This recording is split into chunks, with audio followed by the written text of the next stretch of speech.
Retour de la matinale de l'économie. Raphaël, ce matin, a parlé d'une étude publiée sur la génération qui est née entre la fin des années 80 et la fin des années 90. Oui. La génération des Nicolas qui paie, qui est assez remontée contre les aïeuls. Oui, Nicolas qui paie, vous savez, c'est ce mouvement qui est né sur les réseaux sociaux il y a quelques mois, un mouvement de trentenaires pour dire tout le ras-le-bol d'une génération qui a l'impression d'être déclassée, de travailler toujours plus, de payer toujours plus d'impôts. Il y a un peu de révolte fiscale dans ce mouvement et de recevoir toujours moins par rapport aux générations précédentes des quinquas.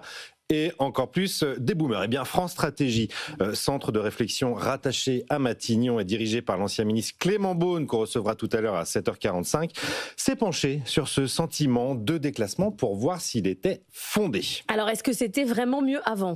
Quand vous regardez la réalité des chiffres, c'est assez contrasté en fait. On constate par exemple que dans beaucoup de domaines, les progrès sont incontestables entre la décennie 70, des années 70 et les années 2000. Je vous donne quelques exemples. Un jeune actif aujourd'hui gagne plus qu'un jeune de 1975.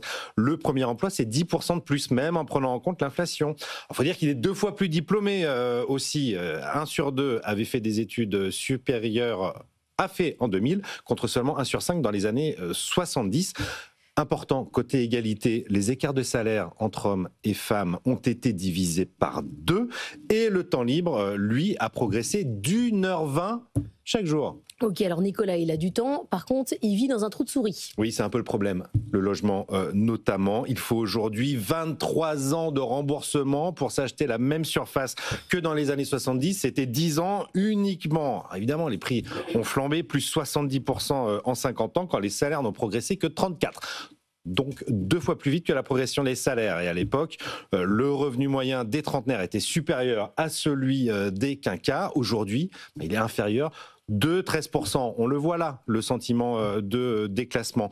Il y a aussi le patrimoine qui s'est concentré dans les mains des seniors. Celui des 30-39 vaut 4 fois moins que celui des plus de 70 ans aujourd'hui. Donc sur tous ces sujets, éducation, logement, patrimoine et retraite, on en parle en ce moment, on a un peu délaissé notre jeunesse, il faut le reconnaître.